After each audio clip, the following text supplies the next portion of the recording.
Right, guys, welcome to Where to Live in Thailand. If you're about to quit your job, you've replaced your income, or you're working towards that, and you're looking for places to go, Thailand is definitely up there for digital nomads and people looking to get out of the West and start creating a life that you actually like.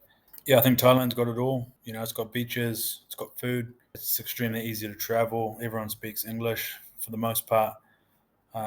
It's a very friendly place. You can smoke weed.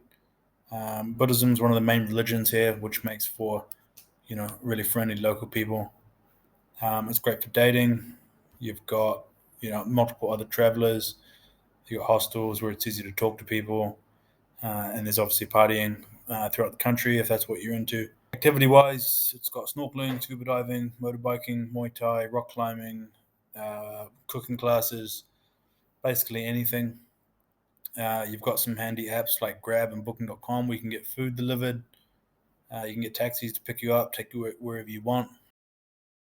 And I think overall, Thailand's is quite a liberal place. You can basically do whatever you want as long as you're not a dickhead, as long as you're respectful. You can be whoever you want to be. You can do what you want. If I compare it to somewhere like Vietnam, which is a bit more conservative, it's one of the reasons why I think Thailand is one of the best places to start traveling and replacing your income and making money online, and yeah, building the life you want. So I've been here about 6 months now, and I'm currently about to decide where to kind of stay for 6 months or so. So I think this will be equally helpful for me as it will be for you guys. So I think I've got eight spots lined up to show you. These are the main spots, and then two extra mentions.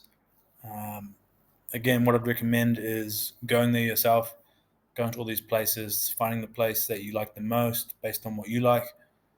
For me, I'm more about making more money, nature, meditating, stuff like that.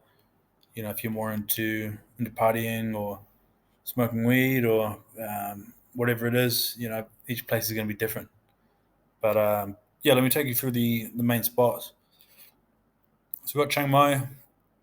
This is this is where I actually landed back in November. Um, this is one of the OG kind of digital nomad places. It's got a massive community of digital nomads. It's got cafes. I think one of the reasons this place is so popular is the affordability. Uh, you know, $10 US a night, you can get a little a 1 bedroom apartment slash studio. To really get on your grind and keep building your business. It's also got a big community. Like I said, another reason why people come here. Uh, there's no beaches around here, so it's kind of a no for me. It's got mountains, which are beautiful, but to be honest with me, I just felt like it was a cool little city, but again, just a city, really. They do an ED visa, which is like a 6 month visa, so definitely check that out. That saves you doing border runs. Yeah, relaxed vibe. And one thing to note is the smog season, so all the farmers will burn their crops in the I think March, April, May months. So it's basically smog season, and the air pollution is shocking. So yeah, but overall, I think Chiang Mai is a good pick. All right, Phuket. Phuket's down in the south. It's definitely a bit of a crazy spot. A lot of variation.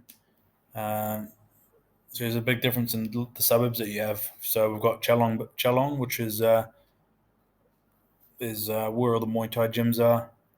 The beach kind of sucks, but you've got Muay Thai gyms and fitness for Africa.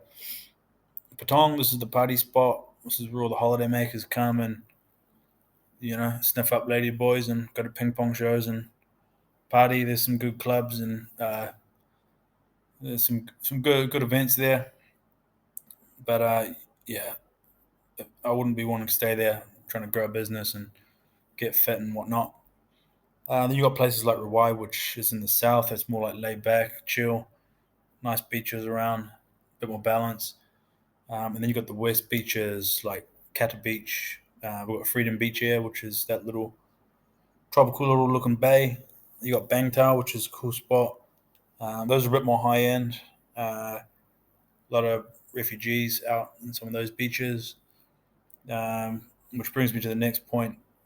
which is the last point. I'll just skip the rest. But yeah, Phuket's got a lot of holiday people going to Patong to party. Then you got a lot of refugees from Ukraine and Russia, which is sad. But sometimes it does feel like there's just Russians everywhere, which is yeah, something to consider. Fighters. So again, Phuket, especially Chalong, there's a lot of fighters. They can be intense people. So you got three kind of pretty full on people there. People getting pissed, escaping wars, and like learning to smash people's heads in. So I found as a digital nomad, I still want to get fit, and then Muay Thai, um, the energies there are pretty full on. So pick your spot wisely. That being said, though, this place here with Tiger Muay Thai is called the Soy. It's like a street. It's got ice baths. It's got float tanks. It's got barbecues. Really good healthy food, massages. It's a cool spot if you're into health and fitness. Definitely check that out. Super dangerous though. So scooter accidents. I think there's like 500 to 600 accidents per week or per day. Something crazy. I saw a video come out of the Bangkok Post. Some dude got his head fucking just pulverized. He fell off the scooter trying to overtake someone, and then this truck just runs over his head. It's pretty full on, you know, to be just driving down the road on your holiday. Next minute, you're just fucking gone. So don't drive a scooter if you come here unless you're super experienced. If you don't get run over, then the cops will find you anyway. All right, cool. We got Bangkok. I wasn't here for that long. A couple nights. It's not my spot. I'm not really a city person, but it is. It's a massive, cool city. That's for sure. There's a lot of nightlife. Some of the most beautiful sky bars I've been to. Just looking over the whole city. Here we got one on the top right. A bit more expensive, obviously, if you go into these, but I think the dating in Bangkok is definitely some of the best. I think I touched down for a couple 2 hours or so. I think I had a whole bunch of matches and met up with a nice Russian girl. So if you're into that, definitely head up Bangkok. I think there's a lot of business opportunities in Bangkok as well. Such a massive city though, so it's kind of hard to find the isolated pockets of digital nomads. Um, and again, it's a massive city, so you're going to be commuting to get around quite a lot. That being said, though, if you're into Muay Thai, Bangkok's definitely got the richest history and amount of gyms, and it's also got the famous Rajadern Stadium. Definitely check out a Muay Thai fight while you're over here. Cool. Next up, we got Krabi. So we're going from the craziness of Bangkok to Krabi district. So with that, we're going to be having a lot more authentic experience. It's a bit more chill down in Krabi. We're moving now to the awesome beaches like Rayleigh Beach, Ao Nang, which is alright. Snorkeling, diving, rock climbing, all that kind of stuff. And the whole of Krabi district is a lot more authentic, so you're going to be getting a bit more of a authentic vibe. Less people speaking English, but I think it's a cool spot to transition through. You know, as a digital nomad, or if you're trying to grow your business, you just need an internet connection. So if you're into that chill, if you're an introvert, I think Krabi could be a spot. That being said, you can always meet people if you need to. Just go to a hostel, and boom, you've got your batteries full again. Definitely a bit more quieter. This one, weather in Krabi is really nice. Just got back from Rayleigh Beach, and that is awesome. Krabi district in general, they do ED visas, so you get your 6 months or your 12-month visa. You can study Thai language, or you can do Muay Thai. Cool. Now we got Koh Lanta. This is where I'm at the moment. At the Lanta Sport Resort right now, which is a really cool spot. Um, Here's where we're at. So outside we've got a pool. We've got the Muay Thai gym right there. It's a pretty nice little spot, but the rest of Koh Lanta is a bit quiet. Everyone's really friendly. There's a lot of Muslim temples here, which is cool to hear them going off. But as we can see, it's just beach bum vibes here. A bit underdeveloped, fairly cheap. I'm not sure if I'll stay here long term, but if you just want to read a book, chill out, train, grow your business, and you like quiet vibes, then this is definitely a good spot for that. All right, we've got the big three, or the two big and the one small islands. So we've got Koh Samui, Koh Phangan, and Koh Tao. Uh, I'm considering picking this spot. I mean, there's so much variation between these three islands. Koh Samui's got everything from high-end resorts and shopping all the way to waterfalls, elephant farms, chill beach spots. Koh Phangan is a really interesting spot. You've got the full moon parties, which I went to back in January. That was absolutely nuts. It was awesome, great experience. But on Koh Phangan, you got the mushrooms, you got the heavies, you got the breath work, you got Muay Thai there, you got jungles, beaches, and parties, bush doofs. And then you got Koh Tao, which is the smaller one, which is, again, there's a massive pub crawl there, you know, good hostels. You got cool beaches there as well. It's definitely a lot smaller. No shopping or big resorts there, but it's a cool little island. Um, yeah, I feel like with the islands, sometimes you can kind of lose your soul, so to speak.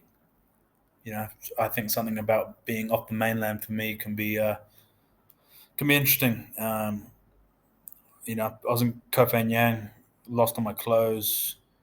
I think I lost my card. Things were just getting a bit out of hand, and I don't know if it was the vibes there or the energy, or if I dropped the ball or something. But I just had a feeling. I was like, I don't know about this island life for too long.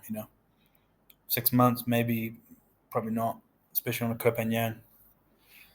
These places can be a bit more pricey. Koh Samui, Koh Phangan can be more pricey, especially in your places like the Charming Beach and the Hadron, which is where the full moon parties are. If you go there in high season, you're paying like 20, $30 a night for a shitty hostel. So book in advance if you're going to any New Year's parties. Uh, that being said, we've got the Muay Thai. Muay Thai is really good on these islands. A whole bunch of gyms for each one. I've seen lots of good fighters and YouTubers training at solid gyms. And a little shout out to Monsoon Gym and Koh Tao. They've actually got a 10th planet. 10th planet. I don't know if it's an accreditation or if they're an affiliate. I suppose. I don't know. I don't know what the right word is. They're from Eddie Bravo though, and I'm a big Eddie Bravo fan. So um, I'm passing through in 2 weeks. I'll have to have a roll shortly. All right. Next up, we got Pi. This is up next to Chiang Mai, up in the north. Um, this place had a really unique energy. As soon as I got there, just seeing all the mountains, and it was really really nice. Just felt really relaxed, really nice there. Up in Pi, it's definitely hippie vibes. I did some breath work, did some ice baths, did some brownies and mushrooms. Uh, again, 6 months of that, I don't know. Maybe short term, definitely. I don't know about long term, perhaps. It's also got great motorbike trips. It's got one of the most famous motorbike trips, the best one in Thailand. It's the Mae Song Loop. I only did a little bit of it here. But as you can see in the background, got the rolling mountains. Um, really, really nice place to learn to drive as well as go for a trip. Getting there is a bit of a struggle. It's a 3 hour minivan ride. My bladder nearly exploded on getting there, so make sure you take a piss break. Whether or not you choose to stay here long term, I'd definitely go check it out for a couple nights. All right, last one. I don't know why I put Phi Phi in as a place to live, but I'm sure there's some people living there, obviously, apart from the locals. But the beaches in Phi Phi and the surrounding areas are like just breathtaking. It feels like you're on a different planet. I always joke to people when they say, "Oh, how was Phi Phi?" and stuff like that. And I basically say, "This is the place you choose when you get your corporate job and you get your laptop and you want to pick that screensaver. You're going to be picking the Phi Phi Islands." The limestone cliffs and then the clear waters we can see here on the right are Oh, yeah, breathtaking. Definitely go have a look. You can get your mushrooms here. It's bloody hot. It's definitely got that lose your soul vibe that I mentioned about the other islands before. Um, yeah, good place to go if you want to not work and lose all your money spending it. But yeah, not much Muay Thai and fitness here. You're mostly likely going to be hungover instead of training anyway. So, all right, sweet. So that's a bit of a wrap up of the main spots in Thailand. I put together a bit of a table that kind of suited me. Like I said, everyone's different. You'll see here that I haven't got like a party section or a drinking section, but um, the things that I care about was the price, the vibe, how friendly it was, the training in the Muay Thai, how conducive the place was for growing your business and working. Um, so it looks like Chiang Mai and the big three islands ticked my box. Um, because I'm more of a beach person, I think the big three could be where I'm going to be staying. But let me just pull up some highlights. So yeah, Chiang Mai really cheap, vibes pretty good, but no beach, so only give it a caution. Friendly place, the training's all right.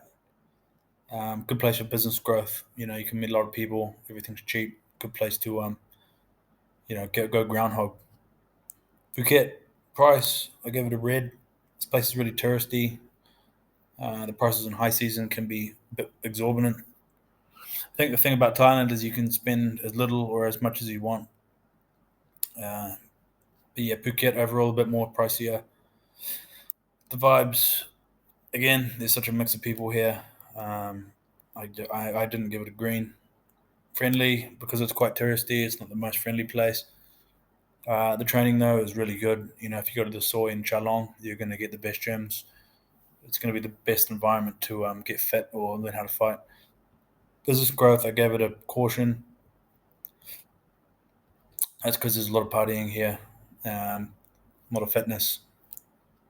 Bangkok price gave it a green. You can find cheap deals. The vibes, because it was a big city, I just gave it a red. Not my vibe. Friendly, kind of friendly ish. Training, I gave it a tick. You got the big stadiums, you got the big classic Muay Thai gyms. And business growth, I gave it a green because it's obviously a big city, lots of opportunity. Uh, Krabi and Koh Lanta both got an 11 out of 15. By the way, this is out of 15. Looks like these two scored exactly the same. So both pretty cheap. Vibes are all right. Um, a bit quiet. Really friendly though, both of them. The training in the Muay Thai here, not very good. Um, Place I'm training at the moment in Koh Lanta is like half the trainers just horizontal chilling on their phones. Really unorganized. If you want to get good training, I'd avoid Krabi and Koh Lanta. Um, Business growth, kind of average. You know, it's island vibes. There's not many people around. Internet can be on and off. All right, big three. One of the top scores. So the price a bit more expensive. It's touristy. That's why it's a bit more expensive. The vibe's really good though. You've got something for everyone. Again, touristy-ish, so people aren't as friendly as other places. The training in the Muay Thai at these places are really good. You've got gyms everywhere. You've got massages everywhere. Good solid gyms. Lots of fight nights. And business growth, I gave it a green as well. Good internet, co-working spots. You know, other people, other digital nomads on the same vibe. Then I put Pi and Phi Phi in. Pi scored pretty well. Phi Phi got an 8. So of all the places, don't go to Phi Phi if you want to, build your business. So Pi, price is all right, pretty average. Touristy, so more touristy, you're gonna pay more. Vibes, really nice vibes in Pi. Everyone's really friendly. You get weed, you get mushrooms, the mountains, the energy there. It's just really, really, really nice. Friendly place. The training, there's some really good gyms. There's one up close to the main strip. It's called Shan Muay Thai. Definitely check that out. I think the guy was on a Vice documentary. Really classic 2 hour sessions. You know, everyone lines up. Lots of respect. You'll get 3 rounds with the trainer. And yeah, good fighters there. Business growth, I gave it a red. I think this is because you can kind of get lost in the hippie vibes and the chill vibes. I didn't see many other people on that hard grind that I'm on. And Phi Phi, just definitely don't go here if you want to, grow your business and not be hungover and not feel like shit. Um, but yeah, so that's Thailand for you guys. Like I said before, just come to all the spots, check them all out, spend a couple of days at each one, and then from there you just got to commit and pick. It's never going to be the perfect place. That's what I'm kind of realizing now. So I'm going to be choosing Phuket, one of the West Coast beaches. That's because I met a really good Muay Thai trainer. There's a cool co-working space there, and lots of other people. So if you're around Phuket and Bangtao, hit me up. But yeah, I hope that helped.